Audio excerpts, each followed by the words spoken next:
Hey everyone! Awesome week of Come Follow Me. We were in the book of Job, not Job, Job. Well, some people say Job. Either's fine, I guess, but we're there. Now, in the Come Follow Me manual, and I mentioned this last week too, there's like how to read Hebrew poetry, and that's going to be like your new best friend. And if you read through that section first before you jump into reading this week's readings, which are not the whole book of Job, not all 42 chapters, but they're chapters in between there. If you want to read the whole lot again, you go for it, because it's good. It's interesting to like read their discussion between Job and his friends, and how they discuss the cultural stereotypes of that time, and they do it in such a poetic way. There's one particular chapter I'll mention later on that is Christ talking to Job, and how he talks, and it's recorded again and written in this most beautiful poetic way. So really do read that, because that is going to just open your eyes as to how to interpret these scriptures and why it sounds like it does. And remember again that it was originally put from Hebrew to Greek to English. So you are going to lose the rhyming part of the poetry, and some of it's just not going to quite gel in the same way that it would have in Hebrew. Now in Hebrew it sounds amazing. In English it's beautiful, but it's nothing like the original language it was put in, right? We all know that. Okay, so anyway, Job, what can we learn from this? It's how to sit with someone in grief and lessons from friends, and how that relationship with our Savior, and to have that. So what I was going to first say, and I know we're already like nearly 2 minutes in, I really liked what Emily Freeman was said in the Don't Miss This cast the other day, and just that it gave me a new take on it, because the first chapter and even part of the second chapter, it's recorded as if Jesus Christ and Satan, or God and Satan, even had this conversation and said, well, yeah, go tempt Job and do whatever you want to say, giving Satan permission to do that.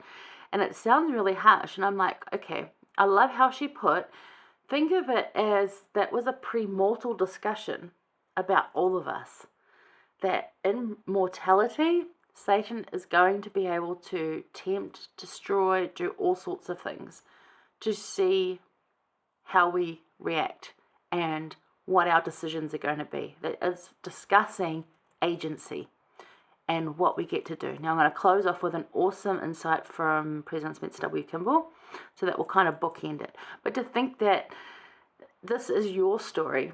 Now maybe you don't have exactly the same trials as Job, but you'll have trials. And Jesus Christ and God, they have faith in your abilities to be able to deal with these things and to work through them and to still remain faithful. Now, some of us don't remain faithful. They still trust in your abilities, but we all need that option, and we all have that agency to choose where we're going to do and what we're going to do. That is our choice. In any given situation, people will say, oh, I didn't have a choice. I'm like, well, yes, you did. You just didn't like the consequences of one of your choices. But you will always have a choice, because that is what humanity and being human is. It's about our growth and to have gratitude for this mortal experience. So this is what we can really learn from Job. But okay, so this happens approximately 1200 BC, sometime between Abraham and Malachi. This is where this comes from.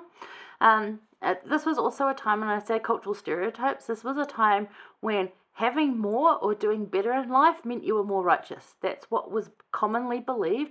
Remember, this is before they all got like Moses and that whole captured into that whole thing. There's no Joseph yet with his brothers. There's none of that. None of that has happened yet. This is between Abraham and Malachi. So somewhere in there. So they don't have a great understanding of who God is, who Christ is, and how that relationship works. So what they thought was those who did better and didn't sin and like prayed more and did good things got more things. So like the more wealthy you were, or the better it was for you, then you were doing better.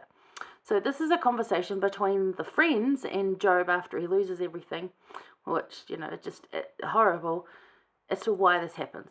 So let's look first at Job chapter 2, verses 11 to 13. This is really lovely. It says, now when Job's 3 friends heard of all this evil that was come upon him, because it goes before this, it tells you, like, one after another, his servants turn up and say, this happened, that happened, this happened, that happened. And he's just like, what? Right? So, when his three friends had heard that this evil was come upon him, they came every one from his place, Eliphaz the Temanite, and Bildad the Shuhite, and Zophar the Naamathite. For they had made an appointment together to come to mourn with him and to comfort him, as was the tradition done in those days, and even when we do now, if someone passes away, what do? We gather and we mourn together. Now, he had people that passed away. His family had passed away. He'd lost everything. So you would still go and you would mourn together, whether you're church or not. It's just what we do.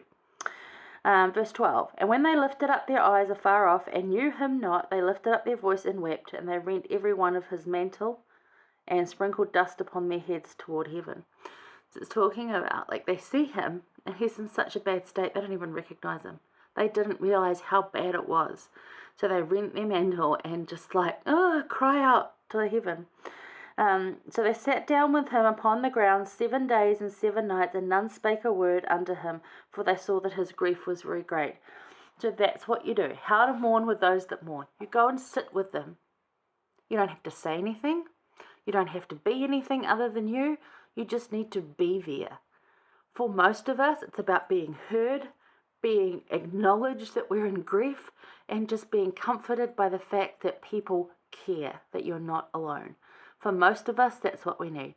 For strangers like me, strange weirdos like me, I want everyone to go away and I want peace and quiet. But there's some people I would like around. But I'm very particular as to what's going on with me, as to who I want around. But that's my weird brain and how I work. And I have wonderful friends that will come and support me, and family too. But they also know that when I say, I just want to be alone, that it's okay. They can leave me alone, and that's what I want.